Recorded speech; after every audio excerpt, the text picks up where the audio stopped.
an item that is going to be presented by Mike Rudge, the Chair of ITS New Zealand, and as Mike is just making his way to the seat there, I'll just give a little bit of a background on Mike so you can understand the context in which he appears before us today. Mike's the Chair and President of ITS New Zealand, has more than 35 years experience in management and infrastructure management and development in New Zealand, the Pacific and Asia. In that time he has served on and chaired 2 industry organisations, the REAAA New Zealand and ITS New Zealand for the last 2 years.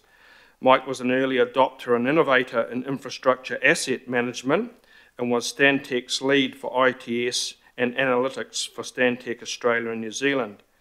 In terms of intelligent transport systems, Mike is a great believer in the role that new technology can play in New Zealand meeting its transport objectives, whether they be in emissions reductions from smart EVs or improved transport systems, road safety and road to zero targets, through the application of new technologies or improving equity with improved transport options or through mobility as a service.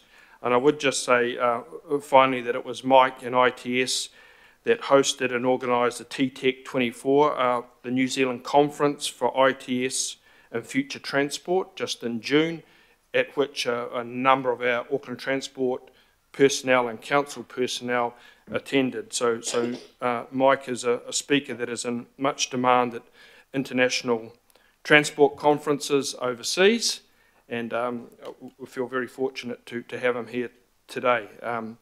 So welcome, Mike, and over to you.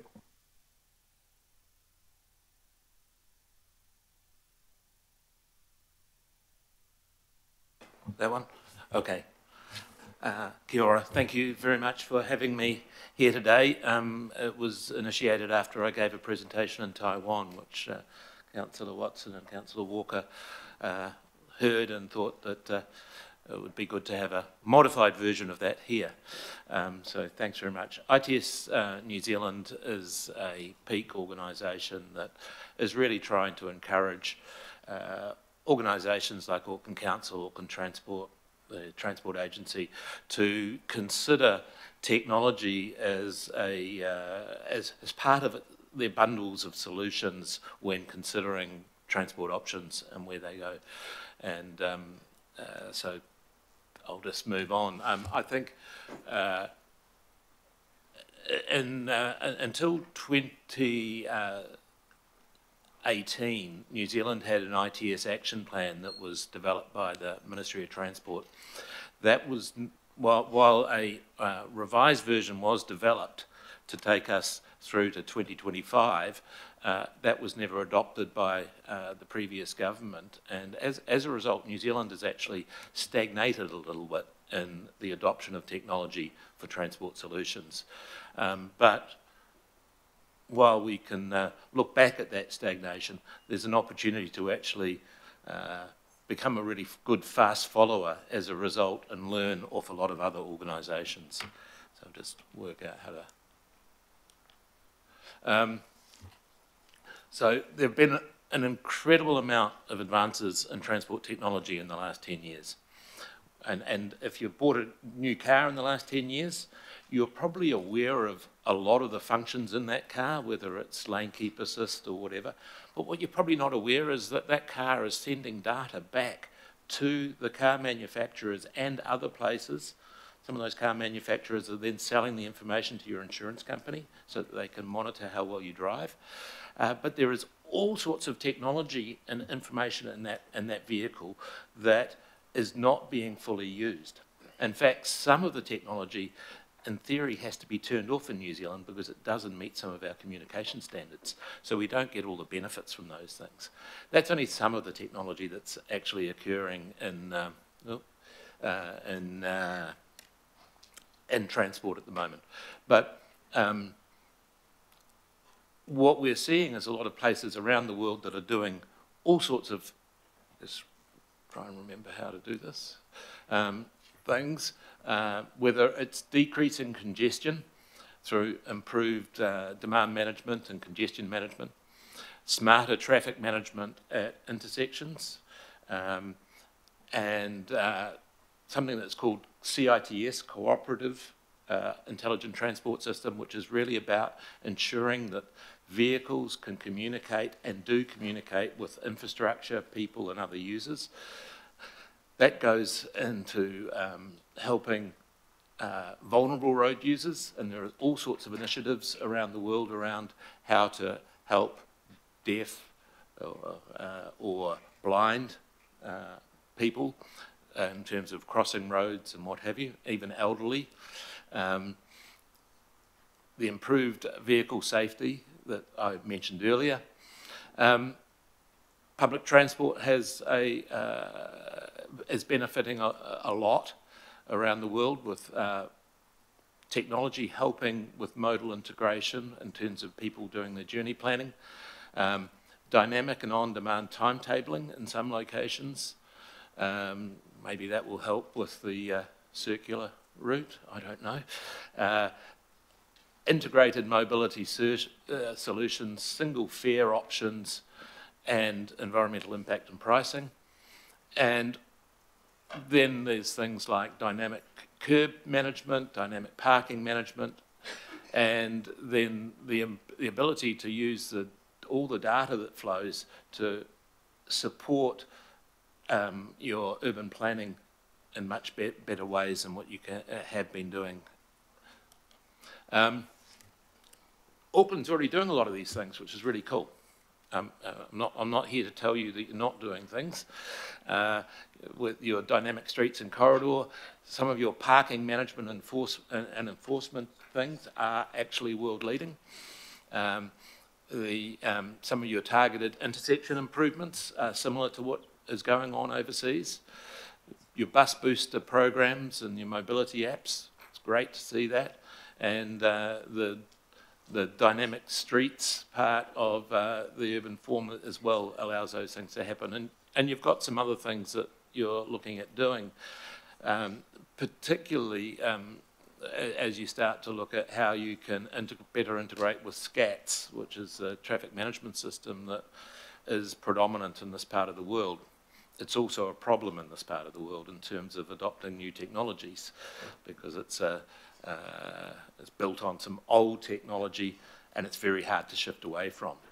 But I think you're going to start to see that there's the ability to learn off a lot more organisations. Other jurisdictions are already doing much more formal trials, and one of the things that ITS New Zealand is worried about in New Zealand is the New Zealand mentality of everything's different here and we need to start, and we'll do our own trials right from the beginning, when things aren't so different here. And we can learn off other jurisdictions. And by doing that, by actually finding out what's going on and being aggressive in finding out what's going on, we may be able to skip 2 or 3 steps and be able to implement solutions much faster than we would if we just sit there by ourselves and say, right, this is a really cool idea, let's start to develop it. Other things that are being trialled, there's a lot of work in emergency preemption, so that's as ambulances and things get closer to their to hospitals, they get more priority. Some of those ambulances are also have some fantastic IoT on board, so that the all the triage is actually done in the ambulance before they get there, and they order all the equipment automatically based on the readings they get. So that's a combination of intelligent transport and intelligent health going hand in hand. I've mentioned the vulnerable road user services, the people being able to be detected by their age, and when they push the don't walk button on the thing, they're given an extra 5 seconds to get across roads because they're a bit older, a bit infirmed, and the same if they're in a wheelchair or something like that. So these are some of the things that are actually occurring. Your bus booster in Australia, they're actually doing some smart bus preemption trials. So if the bus has only got 2 or 3 people on it, it doesn't get as much priority as a full bus. Now those trials are being done as part of the AIMS trial in Melbourne, which is an integrated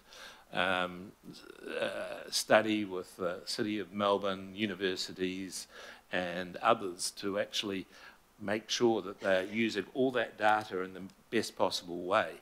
And we don't tend to have that here. We tend to have little trials. AIMS is a well-funded study that has been going for 2 or 3 years now with a whole lot of little subsections to it. In Queensland, they have the CAVI trial, which is very similar, based out in Ipswich, where they're trialling a lot of the connected technology and seeing where they can go. And they're finding things like, with only 5% of connected vehicles in the fleet, they're getting a 20% reduction in crashes. So that's really encouraging when we're getting new vehicles coming into the fleet. Barriers to using technology. There's unclear cause and effect, causing impact and delays in the uncaused cause and effect, including the delays between when you do something and when you actually get the full benefit. One car might get a benefit, but when does the whole fleet get a benefit? Inconsistent approaches to data ownership, sharing, management and governance. Who owns the data that those cars are collecting when they're travelling on your roads? And there's lots of debate worldwide around that. Legacy IT, legacy human systems, and I think the human systems are a big part of it, because engineers tend to jump to building new roads rather than thinking about new ways of doing things. And the political need to solve urgent problems and cut ribbons. It's a global problem, but it is a problem that needs to be acknowledged in thinking about these things. I think we only get what we measure. So when you set your priorities, there needs to be a lot more thought about how the increased data and AI can help you understand what you're actually trying to achieve, whether it's efficiency and reliability, whether it's economic performance of the overall network, whether it's customer satisfaction, whether it's accessibility and connectivity, safety and security, or the sustainability and environmental impacts. We have the ability to collect so much more data. We are collecting that data. Let's use it better and set really good measures so that you can know whether the things that you're trialling are actually working and quickly pivot. I think if we really want to do things now to enable smarter transport, urban transport, we need to change the way we talk about technology and transport. There's a lot of people out there selling solutions. I've got the best widget you could ever have. But I think it's really important, and one of the main roles for bodies like this is to actually say what you really want and then work out what the technology is to help you get that. So make sure the technology focuses on your objectives. I think you've got to look at trials, testing and sharing knowledge. I've got no doubt that Auckland Transport and Auckland is way ahead of the rest of New Zealand, and so can help the rest of New Zealand in terms of adopting some of these things. But I've also got no doubt that Auckland Transport and Auckland Council is behind a lot of other jurisdictions, so that they can also reach out and learn from others to be able to get the ideas. You need to measure to demonstrate success, ensure outcomes are achieved, allow tactical pivoting, and bring the public along with you on proving that you've actually got better services. Because most of the public only think about the service that they get, not the service that everyone gets. We need to have the right conversations. I think it's really important that you as council actually understand the opportunities out there. Get out there, find out. It was great to have Mayor Brown at TTEC, and it was great that he stayed for much of the morning and listened to some of the other presentations. But I think, Councillor Watson and Councillor Walker's attendance in Taipei at the Smart Cities Conference opened their eyes to some of the things that are actually happening now. But I think attendance at the ITS Summit in Sydney next week, which I'll be going to, and the World Congress, which is held every year, this year is in Dubai, it will open your mind, and there are many other politicians that are attending from around the world at those types of events that actually you can share ideas, you can learn, you can understand what is there, so you can ask the engineers the right questions. I think the engineers also need to be able to get to those, because New Zealand is a small place. It's, you know, number 8 wire is not applicable when you're talking about data and AI. You need to understand the solutions, and you need the targets and measures, and you need to be able to share and get those feedback loops between everyone going. How can we help you? We can arrange study tours and exchanges that we've actually got, and I'm very pleased that Auckland Council and Auckland Transport have really helped out. In 2 weeks' time, there's a group of people coming to learn about New Zealand's ruck and what Auckland's thinking about with time of use study. They're coming from Japan, and I'd like to thank the guys at Auckland Transport that have really pulled together a great program for that group. But you could just as easily go somewhere else and learn from there. So that's a bit about promoting and showpiecing some of Auckland's learnings. But and there was some great presentations at TTEC from Auckland Transport. But we need to get some of those down to Christchurch and Wellington and what have you as well.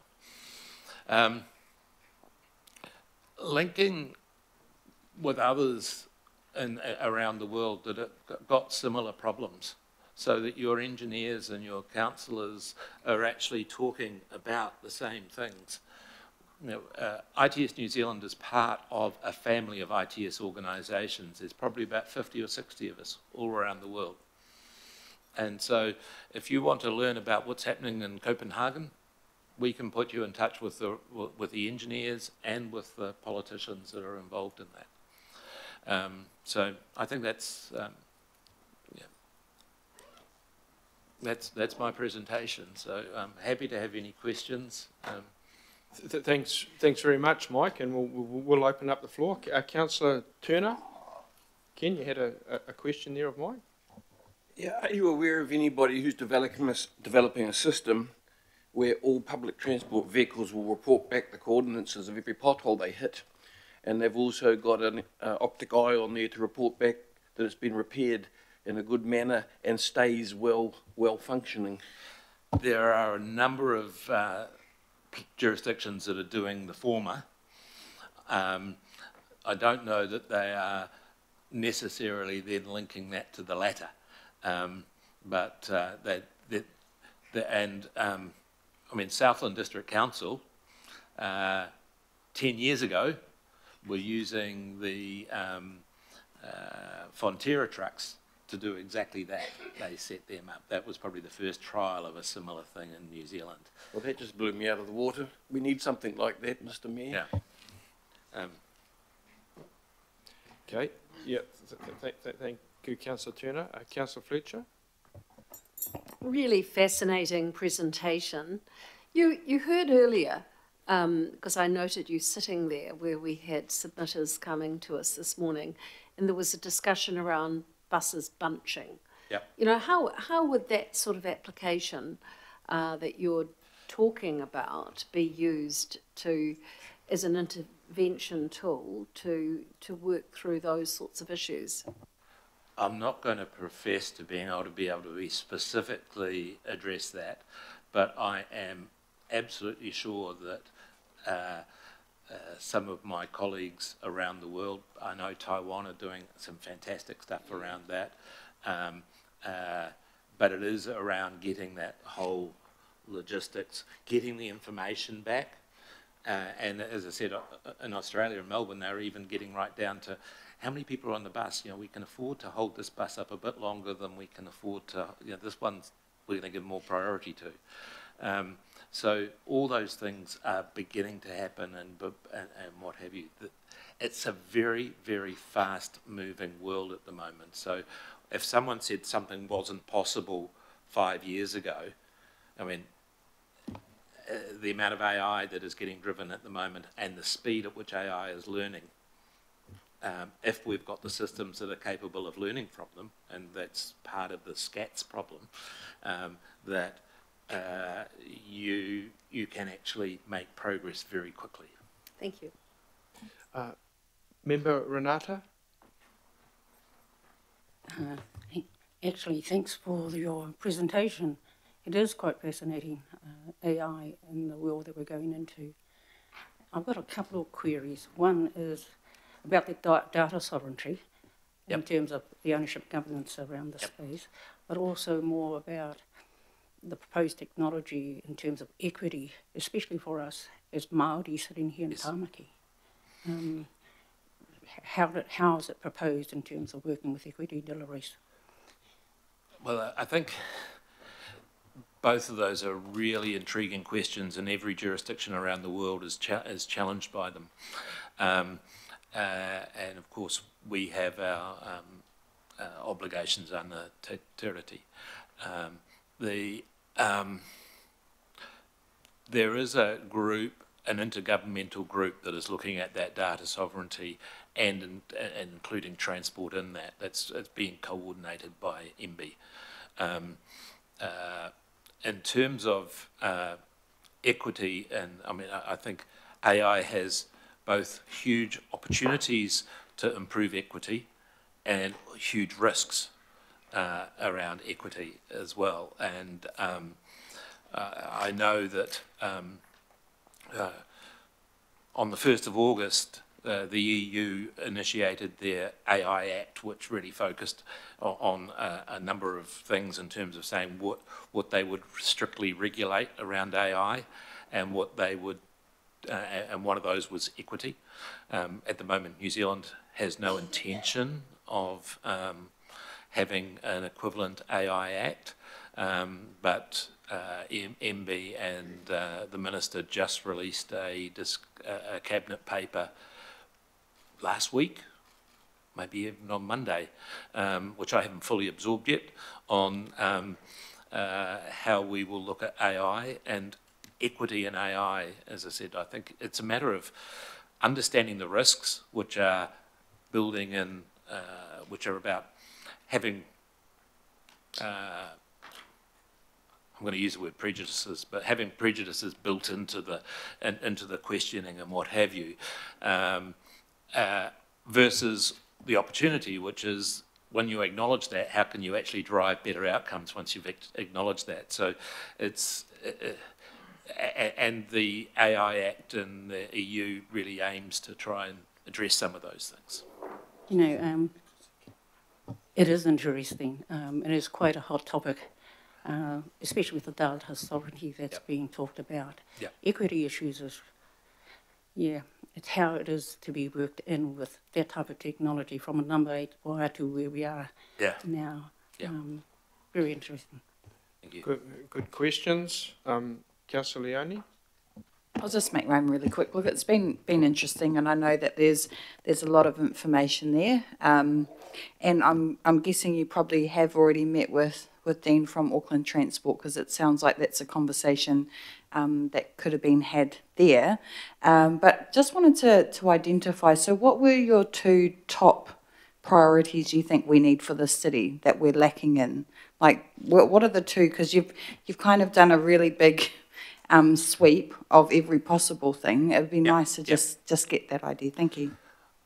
Well, I think the important thing is, if I say what I think the best technologies for the city are, then it's me pushing technologies as opposed to you saying, and I think the really important thing is for you to say, these are our big problems at the moment, and then us respond with, and the industry respond, and AT respond, well, this is how technology may be able to help those ones. Because I think it's really easy to fall into the trap of me telling you that bus prioritisation is number one, but maybe it is actually bus debunching. But I think it's really important for committees like yours to be able to talk to AT and say, these are the problems, and challenge them around, can we use technology? Do we have to do this? What technology is out there? And then they'll reach out and start to do that. So be much more, you identify your problems, and then we will come back, I think. I would also really encourage you guys to join ITS New Zealand. Neither Auckland Council nor AT are AT full members yet? They are. It's low level. Yeah. Councillor Walker.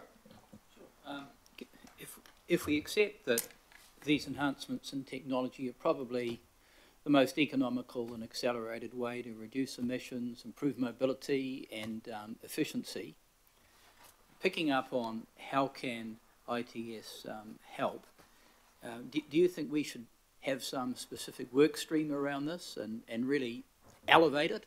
Because we haven't heard much about this. We have had scarcely any reporting to us, or much at all, around these issues, and quite obviously we need to elevate it and accelerate it. So what would your comments be around that, Mike? Yeah. One of the things is that urban environments are likely to benefit more quickly from intelligent transport and technology solutions than, say, highways. And therefore, I think that because in the absence of having an ITS action plan from central government, then perhaps it would be quite useful for you to develop an ITS action plan, or to put pressure on the Ministry of Transport and